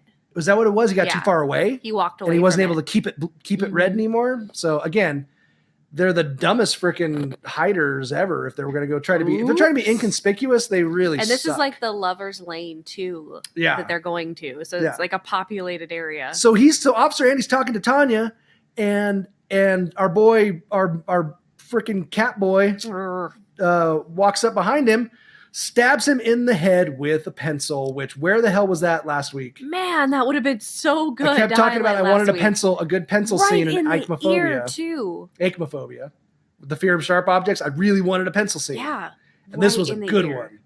This was a really good one. And what he said after he stabbed him in the head, gold, is the best thing ever. Cop kebab! Cop kebab! Cop kebab! Cop kebab. That might be my alert for like text messages. Cop kebab! Cop kebab! What the hell? It's so good. Well, I mean, that's really honestly. How can you not love this movie? Like, there's no possible way not to love this movie. It is so good. It's an ineffective way of trying to kill someone because you're not really damaging anything in the brain that's super vital right there necessarily. Right. So he still gets up and shoots him. But apparently bullets don't hurt these eternal creatures, or they're really bad mighty shots. morphing power Thundercats. That's what I'm calling them. I've got a few different names for them. Mighty Morphin Power Incest Mighty Thundercats. Morphing Incest Thundercats. There's a lot of important facts about them that deserve to be in the name. So then he gets there's always another cat around, right? So another stray cat ran, or was it Clovis? It was Clovis. It was probably Clovis. I didn't even notice. Attacks him and fucks him up. Yeah, Clovis fucks his day up. Yeah, Charlie is in bad shape. # Mondays. Yep, and he goes back to mom. He goes back to mom in really bad shape, and she is not happy with this situation. So she's bandaging him up, all that kind of stuff, and she comes out and he's all ripped brutal. up and shredded. So these cats really mess up. They fuck them up. Which I don't. The scratch of the cat understand. Somehow. The scratch, yeah. Yeah. But then we get another scene where it's just like cameo after cameo after cameo. We've got like every master of horror. Speaking of Mick Garris, who did Masters of Horror in the early 2000s with all of these directors, all of these crazy, amazing horror directors all of a sudden show up in this forensic scene where they're on the crime scene and in the laboratory. There was a lab and then scene. Stephen King basically walks from famous one director to the other. Stephen King's the cemetery caretaker. And he just goes and he's like, talking to Joe Dante, and then he's talking to Clive Barker, and then he's talking to Toby Hooper, and then he's talking to John Landis and Joe Dante are like in this laboratory doing like this other scene. So we've got all these like, and you know what Stephen King's not doing? He's not taking the rap on this. That's right. I'm not taking the rap on this one. I'm just taking the rap on this one. Yeah. We watched this. We were like, is he YouTube saying this video about the movie? Like the script? I'm pretty sure what's he's he saying? distancing himself from this movie. But I loved it. He just kept saying the same thing. I'm not taking the rap on this one. I'm not taking the rap on this one. I'm not taking the rap on this one. So we got more mother and son creepiness back at the house. Oh, gosh, where it's so bad. She's trying to bandage up. Get your popcorn now during the movie. Yep. So she's trying to bandage him up, and he's all fucked up. And then the cops show up. Oh man! And she tries to do the disappearing trick with both of them so they can hide. And she does. From the cops, and she does. She manages to get them both all disappeared. So the cops come in and they break down the door, and then we're introduced to creepy Ron Perlman, who is so bad. Yeah, we got creepy Ron Perlman, who I think during this movie. When he did this movie, he was already starring in Beauty and the Beast, which was a series. It was like a 4 or 5 year series, 5 years of series on network TV. So when I was a kid, I remember watching it. He was Beast, which is funny because he looks just like fucking like one of those He morph does. Power Ranger Thundercats. He looks when like he it's played halfway Beast. morphed. Like he's somewhere in between. Yeah. He was in one of the CGI. Yeah, one of the CGI. that parts. was one of the CGI images. So, and he makes some really creepy statement about spanking Tanya. Yeah, like the it's high school girl. super inappropriate. So we go from mom and son creepy to unprofessional. like even creepier. Yeah. And then maybe the best scene in the whole movie for just its ridiculousness, if this whole thing hasn't been ridiculous enough for you. Oh, it's pretty good. Mary goes over to Tanya's house, right? She busts out of the house. The cops don't see her because she's invisible or whatever. And she goes over to Tanya's house and she fucks up her mom and dad. Yeah, totally. First of all, Tanya's she knocks on the mom and door, dad. fucks up Ferris Bueller's parents. She's all strong and stuff all of a sudden. Again, why can't she do her own hunting? And there's this dopey Barney Fife cop who's supposed to be there watching them or protecting them from, these guys. Who is the worst shot ever. Yeah. And he tries to shoot her and he ends up shooting the vase twice. well, like if you watch the scene. That's an editing mistake. If you watch the scene, he shoots the vase and then he shoots the vase he again. shoots the vase and then he seconds shoots like a window. Yeah. And then he shoots and he's also the worst shot in the world. Like, I Really don't know how this guy, bad. he missed like 17 times. He's awful. He's trying to shoot her. But he did shoot the same vase twice. He shot the vase once and then there was like 3 or 4 more shots. And then we see an up close shot Of the vase exploding. And it's of the like, same come on. vase exploding. Wow. Okay. Mick, you got to get this stuff, bud. I know, I've heard your interviews on this movie. I kind of love the Easter eggs. This was not an Academy Award winning presentation. So, It was an award-winning presentation in my heart. but it is, yeah, truly fantastic in every way. But that's not even that's not the ridiculous part. The ridiculous part is when she chases the cop back into the kitchen, grabs a piece of corn, a corn on the cob, and stabs him in the back with it. Oh, man, now we got corn on the cop. Corn on the cop. Corn on the cop. We totally stole that from Channel. What was that thing called? That's Channel, some juicy justice, motherfucker. I got to look that up for everybody so they know that we're not just pilfering. Oh, this. no, we're not. Channel Awesome Nostalgia Critic season 11 episode 39 on YouTube. Amazing. Is a 30-minute explanation of this movie, and we stole a lot of things from that because there were just so many good one-liners. So check He that. really broke it down. Amazing. He broke down the whole movie in like 30 minutes and just was Nailed freaking it. hilarious. Definitely nailed it. Berta. So yeah, other than cop kebab, yeah, the corn in the back Cop kebab. was the best. Oh man, yeah. After she stabs him in the back with the corn on the cob, you got to just be like, "Thank you, good night, and good night, folks." Like it should just end right there. yeah. There should not be. There can't be The anything. end. This movie cannot get any more fucking bananas. than Right that. in the vertebrae right by your neck. Just stabs him right there. Ridiculous. And then we got pussy everywhere. Oh, so many pussy. Then the cats just start coming out of the woodwork. Yeah, and they no. start. So now they're no longer waiting in the circle around the house. Now they've attacked. Well, no, they're heading from down the streets. Yeah. They're coming from all over town. They're starting to come towards the house. Everywhere. We see the cats coming out from every alley and everything. So they're heading towards back towards Mama and Charlie's house or Charles's house. And when she tries she's dragging Tanya out of her house to try to take her back to Charlie because she needs to bring her back to Charlie, to make sure that I keep calling him Charlie, Charles, because she needs him. She needs her to help make him better. Right. Because To he's heal all him. fucked up. So she's dragging her out by her hair. And like Ron Perlman's like, you should stop doing that. Hey, stop, stop. Like not like no urgency. Really not whatsoever. convincing. And at walks all. right up to her and she just grabs his hand and like bites off 3 of his fingers. Oh yeah, it's spits gnarly. him out. Then grabs his gun and like blows up 2 cop cars with like 2 bullets. They really don't represent the police force very well in this movie. There is something about horror They're movies. much more competent. Horror movies really don't portray cops that They are well. much more competent than that. I would think so. Most of the time, the bumbling idiot motif in cop movies. I know there has to be some, statistically, it's probably a bell curve presentation, but Maybe. Yeah. But they don't portray them very well at all. no. I promise we're almost at the end. I really don't want it to end. No. I really- want this to just keep I just want the good times to You keep wanted to on keep flowing. watching.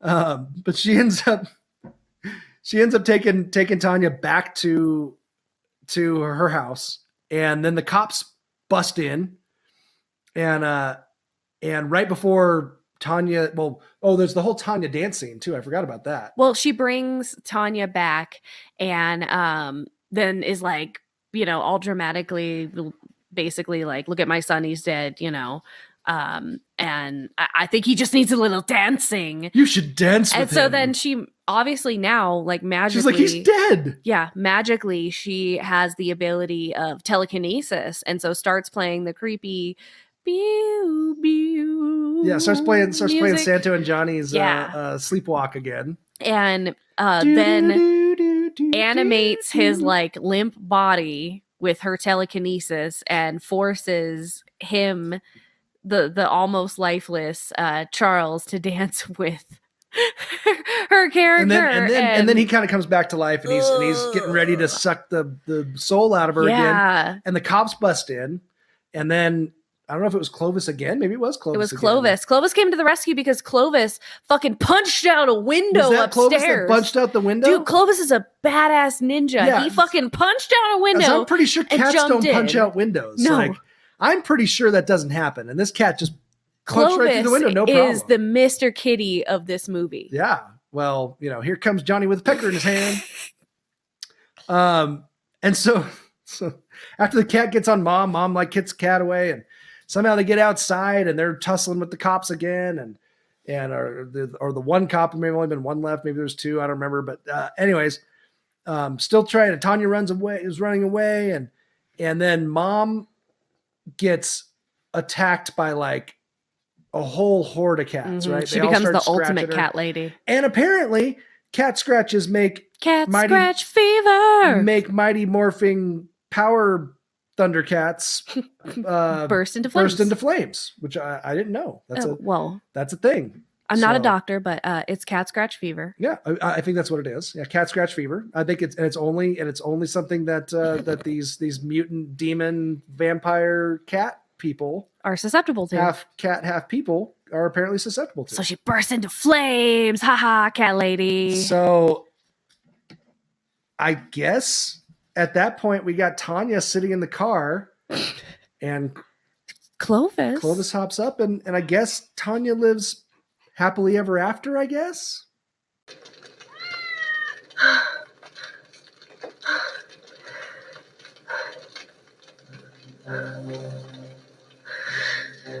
It's just you and me, Clovis. Just you and me. I think it's happily ever after. You think so? Especially with Mr. Clovis. Mr. Clovis is a worthy companion. I think this movie he just rescued her. Is a thrill ride from beginning to end. It is so interesting. There's not a dull moment. I disagree with you. I think even the slow parts are great. Slow parts are great, but there definitely is like some very down, like normal, horror movie type parts. But otherwise, it's like up. It just goes. Nuts. It goes above and beyond. We could not possibly have picked a better movie for this cat theme. No, it was great. It was great. If you have not seen Sleepwalkers, you're missing out, guys. Do it now. Best $3.99 I've spent in the last month. $2.99 or $2.99 on Amazon Prime. And I think we rented it twice because we had it for 48 hours the first time and then 48 hours the second time. And I watched it. I think I watched it at least 5 times.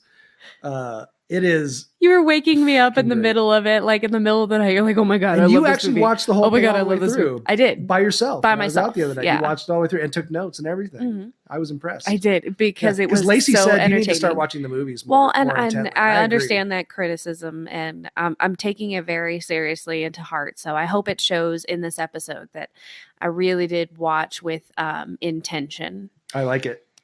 That was a fun movie. That was so much fun. I had a lot of fun with this one. I had a lot of fun with you on this. So I guess that's our episode this week. What's in store for next week? I'm not sure yet. Dang it. I need to start teasing the next one.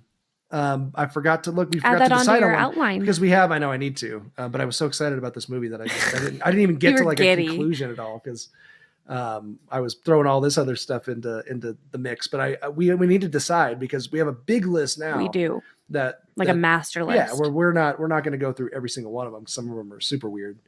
that just they're But those are almost better. So sometimes. some of them, are definitely ones we will could do. hand pick from this list. But I will let everybody know on social media before we get to the next episode. Maybe I'll let them know even sooner. A little teaser. Little teaser.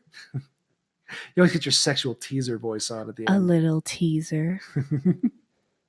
So why don't you tell our listeners what they should do? All right, Feardos, stay afraid. Stay very afraid.